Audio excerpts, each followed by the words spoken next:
Good afternoon, and welcome to another edition of The Great Debate. I'm your host, Alex Martin, and with me today is Tyler Grant. Tyler, thanks for joining us. First topic I want to talk to you about, storming the court or field. What's your opinion on it? I personally love it. I do. I can understand the reasons, the safety reasons behind it, but it's kind of a slippery slope because it varies on what conference you're in, from the SEC to the ACC to the Pac-12. I mean, it just depends on where you're at and what the fine's going to be. The SEC has it the heaviest. You start out with a $5,000 fine, goes to $15,000 and $25,000. And then you have the athletic directors that don't care if they have to pay that or not. I mean, South Carolina, for instance, they tweeted after they beat Kentucky this past season that after he realized he was paying the fine, he went down and enjoyed every minute of it. Yep. And I mean, that situation happens like in a game against Auburn, Alabama. We know in the Iron Bowl at the end of last season, that was huge. Almost all of those fans from the student section and just the regular sections were poured onto the field. I mean, a fine like that, can you really blame the fans, though, for doing that? No, you can't. I mean, as a fan, it's something you dream of. I mean, you see that, and it's not like it happens every day. It's something that's a rare occasion. Very rarely do you ever see anybody get significantly hurt. And you know what? If you're worried about that, put a clause in as a student for your students and fans that if you rush the field, the university's not liable for any injury or anything.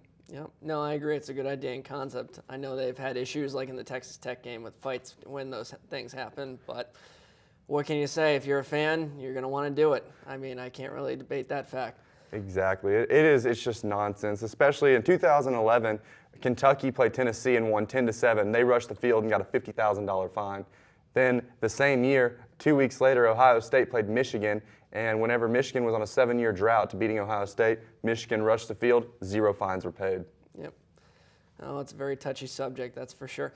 The next thing I do want to talk about is a big issue here in the state of Arkansas, which is the Little Rock games. I mean, you're from Arkansas. Are you a fan of the Little Rock games, or do you think they should be taken out of the schedule? Absolutely. I do think that they should stay there, mainly because we're one state, one nation under the hog.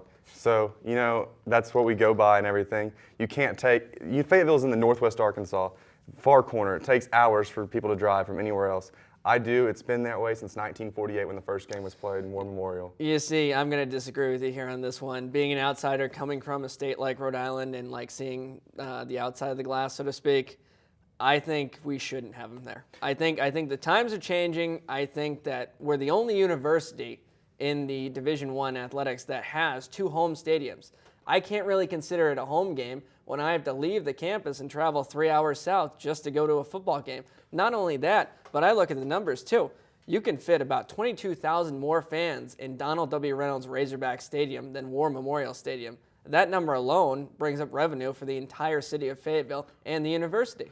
I understand, and I do believe, I understand where the people are not from here, but you're in the South. Tradition runs deep in the South, especially with football.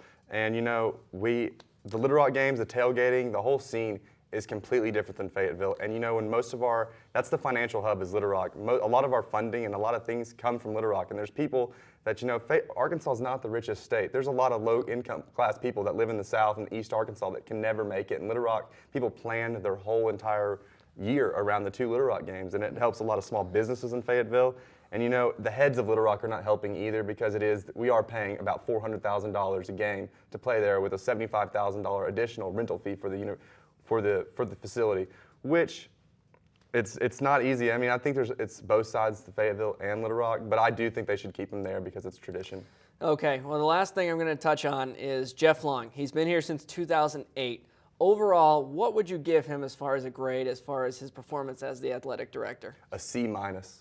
C-, really? I do not like Jeff Long. I think he is goody two-shoes. I personally don't like him. I understand that what he's done, especially with the Bobby Petrino thing, that he really made a name for himself and really jumped out to the rest of the country when he fired Bobby Petrino.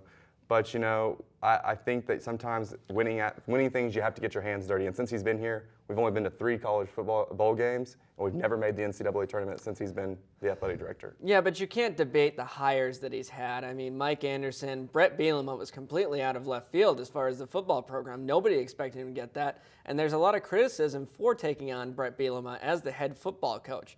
But granted, you have to give him that this is only his first year, and while we went 3-9 and 0-8 in regular play and 0-8 in the SEC, you got to give him time. And I think personally that Jeff Long has done an excellent job with this hire so far, and he's really looking towards the future.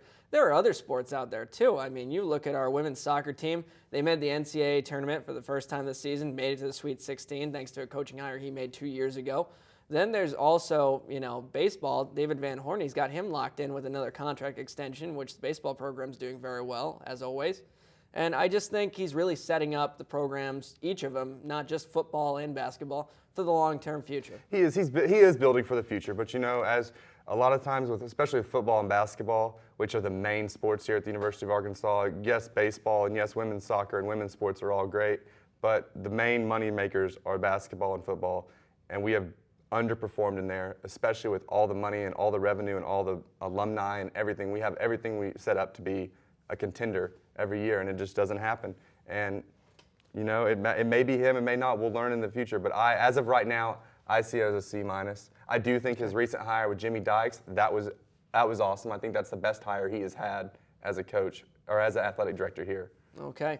All right. Well, that's all the time we have today for the great debate. I'm your host, Alex Mardian. Thanks for joining us.